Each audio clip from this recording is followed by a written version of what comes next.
اور اس کے ساتھ پھر خرافات یہ جو شامل ہو چکی ہیں، اس نے معاشرے کو پیس کے رکھ دیا. جو مزارات پہ ہو رہا ہے ہم ڈٹ کے اس کا انکار کرتے ہیں. اللہ کے علاوہ کسی کے سامنے سجدہ جائز نہیں ہے. بلکہ ہمارے امام احمد رضا خان فاضل بریلوی نے لکھا ہے، آپ فرماتے ہیں کہ سجدہ قبور بالاتفاق حرام ہے اور طواف قبور بالاتفاق حرام ہے، زیارت قبور بالاتفاق جائز ہے، بوسہ قبور مختلف فی ہے، احوط یہ ہے کہ نہ دیا جائے. یعنی بوسے سے بھی اگر گریز کر لیا جائے تو کسی کو کوئی اور شائبہ نہ ہو تو یہ بھی بہتر ہے. لیکن خیر بوسے کے بارے علماء قائل ہیں، اس پر دلائل بھی موجود ہیں. لیکن قبروں کے سامنے یوں ہی کھڑے ہو جانا اور کھڑے ہو کر کے یوں سر جھکانا یہ جائز نہیں ہے. حضرت مجدد کی تعلیم کیا تھی؟ یہی بات کہی تھی اکبر نے کہ سجدہ نہیں کرتے تو ساری جھکا دی. آپ نے فرمایا نہیں جھکاؤں گا. پھر اس نے آپ کو دربار میں بلوایا، سازش کی، دروازہ چھوٹا رکھا کہ حضرت مجدد الفسانی جب داخل ہوں گے تو سر جھکا کے تو گزریں گے تو کہوں گا لو سر جھکا ہی لیا. لیکن جن کے سر کو اللہ بلند کرے کون جھکا سکتا ہے؟ حضرت مجدد جب دروازے پہ پہنچے تو سمجھ گئے کہ یہ میرے لیے ایک جال بنا گیا ہے کہ جھکوں گا تو گزروں گا. آپ نے پہلے اپنی ٹانگیں داخل کی.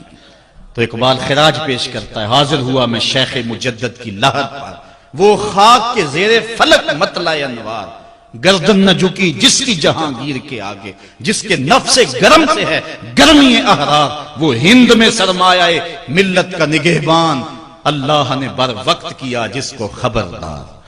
اس لیے کسی کو اپنے سامنے جھکانا یا کوئی میرے لیے کھڑا ہو، حضور نے یہ بھی فرمایا کہ جو شخص یہ ارادہ رکھے کہ میرے لیے لوگ کھڑے ہوں اپنا ٹھکانہ جہنم میں تلاش کرے. آج خود اگر کوئی کھڑا ہو جائے تو یہ اس کی مرضی. اور حضرت سعد آئے، حضور نے فرمایا قوموا الی سیدکم، یہ تمہارا سردار آیا، اس کا اٹھ کے استقبال کرو. لیکن اگر کوئی خود چاہے کہ میرے لیے کھڑے ہوں تو اس کے لیے یہ وعید فرمائی. اس طرح اگر تمہارے کوئی ہاتھ چوم لیتا ہے لیکن ہاتھ چومنے کے بغیر یوں گردن جھکانا یہ درست نہیں ہے، لیکن ہاتھ چومنے کے لیے تو وہ صحابہ کے عمل سے ثابت ہے. لیکن اگر کوئی چاہے کہ میرے ہاتھ چومے جائیں اور اگر جو نہیں چومتا تو اس سے ناراض ہو جاتے ہیں. میں ایک دفعہ ایک صاحب کو ملنے گیا تو ہم ہر شخص کے ہاتھوں نہیں نہ چومتے، آخر جو ہے وہ کسی کے ہاتھ چومنے ہو تو پھر کچھ دیکھنا بھی تو ہوتا ہے. دل اسے دے دیں جو دل بر ہی نہ ہو. تو ہم تو کسی کے ہاتھ چومتے ہیں نا، ہم وہ ہاتھ چومتے ہیں، وہ پاؤں چومتے ہیں جو راہ حق کے مسافر ہوتے ہیں. ہم ان ہاتھوں کو بوسہ دیتے ہیں اور اگر ہماری آنکھوں کی پلکوں کے ساتھ لگ جائیں تو اعزاز سمجھتے ہیں. تو خیر میں نے مصافحہ کیا تو ناراض ہو گئے، انہوں نے پکڑ کے میرے ہاتھ چوم لیے، کہنے لگے لو کیا بگڑا ہے میرا؟ میں نے کہا کہ ٹھیک ہے تمہارا کچھ نہیں بگڑا لیکن میرا بھی کیا بگڑا اگر نہیں چومے تو یہ عجیب سی کہانی ہے. ناراض ہو جاتے ہیں. ایک بت خانے بنے ہوئے ہیں، لوگ آئے ہمیں خدا ملاؤ، تم نے اپنی پوجا شروع کروا دی. لوگ آئے کہ خدا کا نام جپا جائے اور تم صرف اپنی ہی خوشامد چاہتے ہو، ہر وقت تمہارا ہی ذکر ہو. میں کتنے آراز کو جانتا ہوں جہاں اللہ رسول کا ذکر نہیں ہوتا، پیر کا ہی ذکر ہوتا ہے، کرامتیں بیان ہوتی ہیں. اور پھر آج کل جھوٹی کرامتوں کا ایک کاروبار چلا ہوا ہے. عجیب رنگ ڈھنگ ہے، عجیب بات ہے. خوابیں گھڑی جا رہی ہیں، کرامتیں گھڑی جا رہی ہیں. میرے پاس بھی کئی لوگ آئے خوابیں لے کر، جی یہ ہم نے دیکھا ہے. میں نے کہا تم نے دیکھا ہوگا، میں نے نہیں دیکھا ہے. لوگ بڑے مفاد پرست ہیں، بڑے بڑے رنگوں میں آتے ہیں. ایک بندہ میرے پاس ایک دفعہ آیا کہ جی میرے پاس 12 موئے مبارک ہے، میں 2 آپ کو دینا چاہتا ہوں. میں نے کہا تو لوٹ سیل لگائی ہوئی ہے، موئے مبارک کوئی تماشا ہے؟ جہاں سے مرضی کو بال اٹھا کے کہہ دیتا ہے یہ حضور کا موئے مبارک ہے، یہ کوئی تماشا ہے؟ اگر کوئی ہے اور کثرت سے دنیا پر موجود ہیں وہ تو برکت والی بات ہے. لیکن آج ہر نئی میں رازدار دین شدے والی بات ہے اور ہر شخص جو مرضی دعویٰ. ایک بندے نے ایک دن مجھے رات کو فون کیا، جناب کہاں ہیں؟ میں نے کہا گھر میں ہوں. کہنے ذرا باہر نکل کے دیکھو. میں نے کہا کیا ہے؟ کہا جی آسمان کی طرف دیکھو. میں نے کہا ہوا کیا ہے؟ کہنے لگا چاند کے اندر حضور کی تصویر ہے. میں نے کہا تو پاگل ہے؟ لوگوں نے زندگیاں گزار دی اور زیارت نہ ہوئی اور تو جو ہے لوٹ سے لگا دی ہوئی ہے کہ چاند کے اندر تصویر لگا دی. میں نے کہا کمال ہے، کوئی بات کرنے والی ہے تیری. ہمارے ہاں ذوف الاعتقادی اتنی پھیل گئی ہے کہ جو بات کرے لوگ پیچھے دوڑ پڑتے ہیں. کئی ایسے واقعات ہوئے ہیں، کوئی کہتا ہے میرے گھر میں حضور کے قدم لگے ہیں، کوئی کچھ بول رہا ہے، کوئی کچھ بول رہا ہے. یہ لوگ اللہ سے ڈرتے نہیں ہیں، خوف نہیں کرتے. جھوٹی خوابیں، جھوٹی کرامتیں اگر سچی ہیں تو میں ان کا انکار نہیں کرتا، لیکن اس وقت معاشرے کے اندر جو کچھ ہو رہا ہے میں اس کی نشاندہی کر رہا ہوں. اپنے بھی خفا مجھ سے ہیں، بیگانے بھی ناخوش. میں زہر حلال کو کبھی کہہ نہ سکا کند، بات وہی کہتا ہوں سمجھتا ہوں جسے حق. نئے ابلہ مسجد ہوں، نئے تہذیب کا فرزند. میں کہتا ہوں اگر جھوٹوں کے پیچھے چلو گے رسول اللہ ناراض ہو جائیں گے تم سے. یہ جرت کیوں کرتے ہو؟ یہ ہمت کیوں کرتے ہو؟ کیوں جھوٹے دعوے کرتے ہو؟ سچ بولو، تمہارے پیچھے کوئی لگے یا نہ لگے اس کی پرواہ نہیں ہے۔ یا ایھا الذین آمنوا اتقوا اللہ وقولوا قولا سدیدا، اللہ فرماتا ہے ایمان والو سیدھی سیدھی بات کرو، پھر کیا ہوگا؟ یصلح لکم اعمالکم ویغفر لکم ذنوبکم، وہ تمہارے اعمال بھی ٹھیک کر دے گا، تمہارے بخشش بھی فرما دے گا۔ نہ لوگ اکٹھے ہوں، نہ مجمع بنے، نہ حلقہ بنے، یار یہاں تو 72 ہوں تو وہ بھی قبول ہیں۔ یہاں مقدار نہیں دیکھی جاتی، یہاں معیار دیکھا جاتا ہے، سر نہیں گنے جاتے، دل گنے جاتے ہیں۔ یہاں یہ دیکھتے ہیں، مت لوگوں کو جو ہے وہ کھلونے دے کے بہلاؤ اور لوگوں کی عقیدتوں کو لوٹو اور لوگوں کے ساتھ ظلم کرو، زیادتی کرو، اپنی آخرت بھی کالی کرو اور لوگوں کی آخرت بھی کالی کرو۔ آپ دیکھیں دائیں بائیں، اپنی نظر رکھیں، نگہباں بن کے جو اہل چمن کی آبرو لوٹے۔ چمن والو عقیدت چھوڑ دو ایسے نگہباں کی، کوئی حق کا مسافر تلاش کرو، چاہے اس کے کپڑے پھٹے ہوئے ہوں، کرامت اس کی نہ ہو ساری زندگی کے اندر، لیکن محمد عربی کی غلامی تو ہونا۔ حضرت شاہ نقشبند بخاری سے کسی نے پوچھا حضور آپ کی کوئی کرامت؟ فرمانے لگے اس سے بڑی کرامت کیا ہو سکتی ہے؟ اتنے گناہوں کے باوجود زمین پہ چل رہا ہوں اور زمین مجھ کو دنسا نہیں لیتی اپنے اندر۔ ہمارے بزرگوں کی تو کہانیاں یہ تھیں، اور آج تھوک کے حساب سے کرامتیں دی جا رہی ہیں۔ آج کے پیروں کی اتنی کرامتیں، غوث پاک کی بھی اتنی کرامتیں بیان نہیں ہوتی جن کی ان کی کرامتیں بیان ہو رہی ہیں، دڑا دڑ کرامتیں بیان کر رہے ہیں۔ ایک بندے کے یہاں بچہ پیدا ہوا اور اس نے یہ شور کر دیا کہ یہ رمضان کے دنوں میں دودھ نہیں پیتا، اس لیے کہ حضرت غوث پاک بھی نہیں پیتے تھے، وہ بھی پیدائشی غوث تھے اور یہ بھی پیدائشی غوث ہے، اور رمضان کے دنوں میں دودھ نہیں پیتا۔ اچھا کوئی 2-4 ماہ گزرے تو اس غوث کی ماں کو طلاق دے کے نئی عورت سے شادی کر لی۔ میں نے کہا کم از کم اتنا تو خیال رکھتے، جس نے غوث جنم دیا ہے اس کو تو عزت سے گھر سے رکھتے۔ تو یہ کیا تماشے ہیں؟ کیا لوگ بے وقوف ہیں؟ اب لوگ سمجھنے لگے ہیں، لوگ جو ہے وہ ان وجہ سے پھر دور دین سے ہوتے ہیں، نقصان یہ ہوتا ہے۔ لیکن میں آپ کو کہتا ہوں دنیا سے حق ناپید نہیں ہوا۔ اگر مداری گر موجود ہیں، ڈاکو لٹیرے اور چور موجود ہیں، تو حق کا ڈنڈورا دینے والے بھی اس دھرتی پہ بستے ہیں۔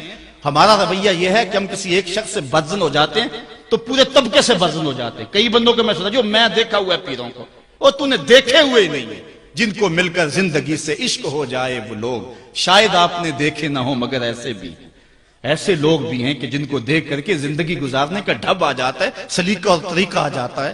ان لوگوں کی تلاش کرو۔ اگر ایک دکان سے کپڑا صحیح نہ ملے، سودا صحیح نہ ملے، تو آپ جو ہے کیا کھانا پینا چھوڑ دیتے ہیں؟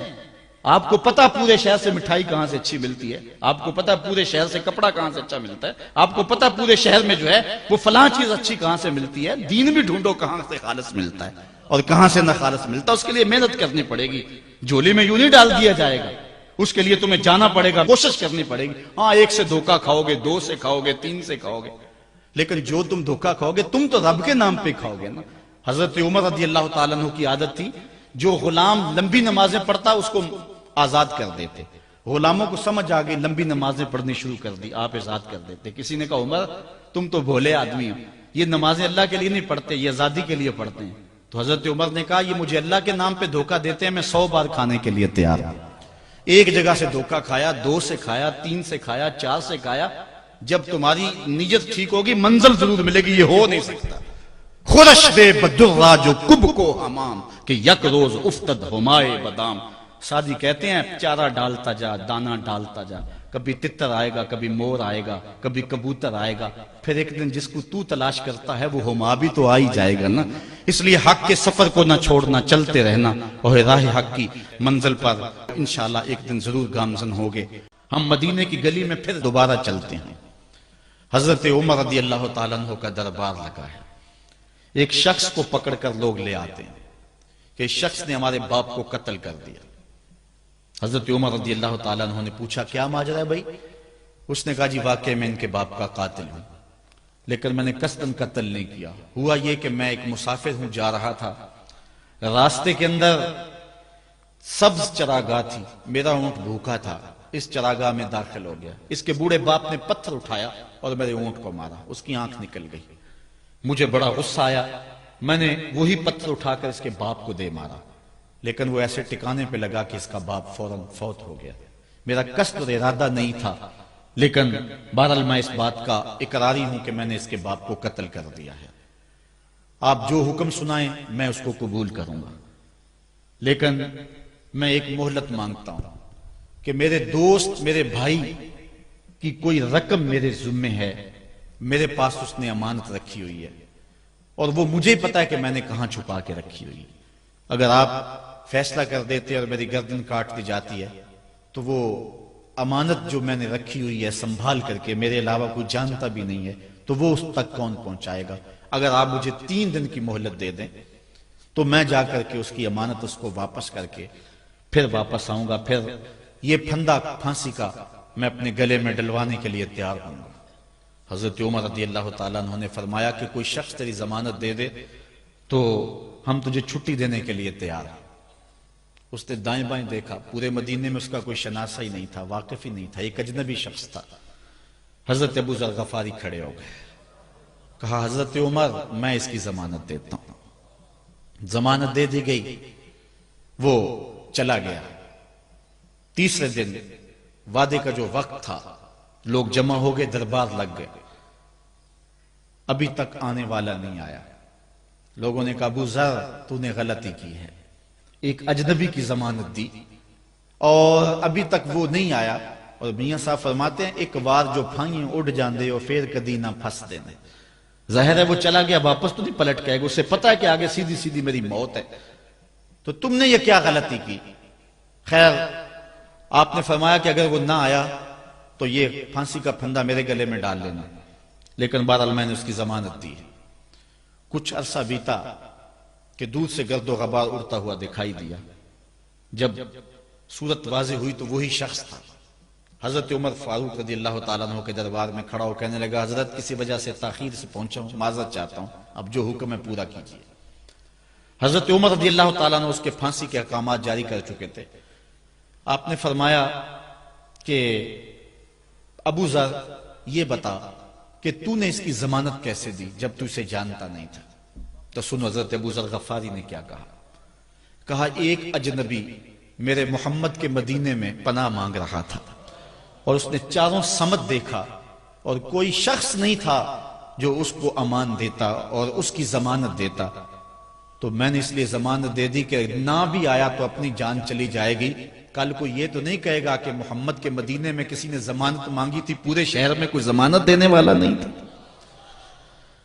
اس کو کہا کہ انہوں نے تو ضمانت دے دی، میاں اب تو بتا کہ تو چلا گیا تھا، تجھے جانتا کوئی نہیں تھا، نہ پلٹ کے آتا تو تجھے کوئی پوچھنے والا نہیں تھا، تو تو نے یہ دوبارہ موت کے منہ میں کیوں اپنا سر رکھا ہے؟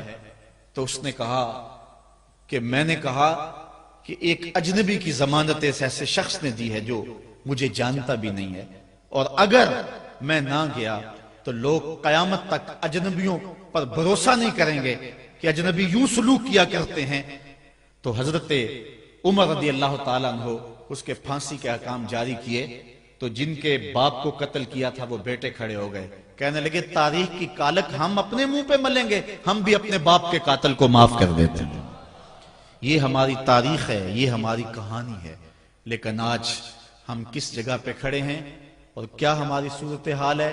نہ ہمارا کردار رہا اور نہ ہمارا کوئی تشخص رہا۔ آج ہم نے اپنا تشخص بھی مٹا کے رکھ دیا، اپنے طرز زندگی بھی بدل دی، نہ ہماری باطن کی وہ روشنی رہی، نہ ظاہری وہ صورتیں رہی کہ ہم پہچانے جائیں کہ حضور کے غلام ہیں، بلکہ آج بھانت بھانت کی بولیاں بول رہے ہیں۔ اقبال نے کیا کہا تھا؟ اپنی ملت پر قیاس اقوام مغرب سے نہ کر، خاص ہے ترکیب میں تجھے قوم رسول ہاشمی۔ بلکہ آج فیشن کے طور پر یہ کہا جاتا ہے جی آج کل دین پہ چلنا بڑا مشکل ہے، یہ آپ بھی سنتے ہوں گے، لوگ کہتے ہیں جی آج کل دین پہ چلنا بڑا مشکل ہے۔ یہ کون کہہ رہا ہے؟ جو مسجد میں آتا ہے تو موسم کے مطابق گرم اور سرد پانی دستیاب ہے، اس کے لیے ماحول ہے، اس کے لیے خوبصورت قالین بچھے ہوئے ہیں، مخملی مسلے رکھے ہوئے ہیں، جو نرم اور گداز مسلوں پہ پیشانی رکھ کر کے سجدہ کرتا ہے، وہ بطور فیشن کہہ رہا ہے جی آج کل دین پہ چلنا بڑا مشکل ہے۔ میں اس کے جواب میں کہا کرتا ہوں میاں تیرے لیے مشکل ہے یا کربلا والے حسین کے لیے مشکل تھا؟ انہوں نے تو نہیں کہا کہ دین پہ چلنا مشکل ہے، تیرے لیے مشکل ہے دین پہ چلنا، یہ حضرت بلال حبشی کے لیے مشکل تھا، جنہوں نے تپتی ہوئی ریت پہ سجدے کیے، گلے میں رسا ڈال کر کے گھسیٹا گیا اور انہیں پاؤں میں زنجیریں ڈال کر کے مکے میں کھینچا گیا، ہاتھوں اور پاؤں میں میخیں ٹھونک دی گئی، چکی پسرائی گئی، لیکن بلال ہیں کہ آگے مسکرا رہے ہیں. کسی نے گزرتے ہوئے کہا بلال عجیب تماشا ہے، عجیب کہانی ہے کہ وہ تمہیں مار رہے ہیں اور تم آگے سے مسکرا رہے ہو. تو سنو حضرت بلال نے کیا جواب دیا. حضرت بلال فرمانے لگے میاں تم جاؤ نا بازار میں مٹی کا برتن بھی خریدنے، تو اس کو بھی ٹھونک بجا کے دیکھتے ہو کہیں کچا تو نہیں ہے، اس کی آواز تو خراب نہیں ہے. کہا تم تو مٹی کا پیالہ بھی خریدو تو ٹھونک بجا کے دیکھتے ہو کہیں کچا تو نہیں ہے. میرا مالک مجھے خرید رہا ہے، دیکھ رہا ہے بلال کہیں کچا تو نہیں ہے. میں کہتا ہوں مالک کھال ادڑ بھی جائے گی، حق حق کی آوازیں ختم نہیں ہوں گی. زخم پہ زخم کھا کے جی خون جگر کے گھونٹ پی، آہ نہ کر لبوں کو سی یہ عشق ہے دل لگی نہیں.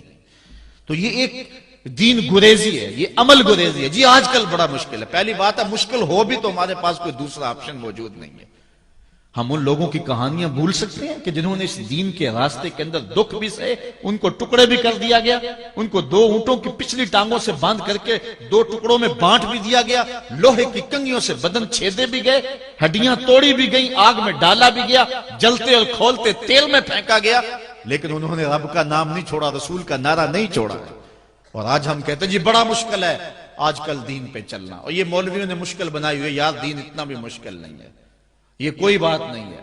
ہم سر سے لے کر پاؤں تک اسلام میں داخل ہوں، یہ ہمارے رب کا ہم سے یہ تقاضا ہے. یا ایھا الذین آمنوا ادخلوا فی السلم کافہ، اے ایمان والو دین میں پورے پورے داخل ہو جاؤ، پورے پورے داخل ہو جاؤ.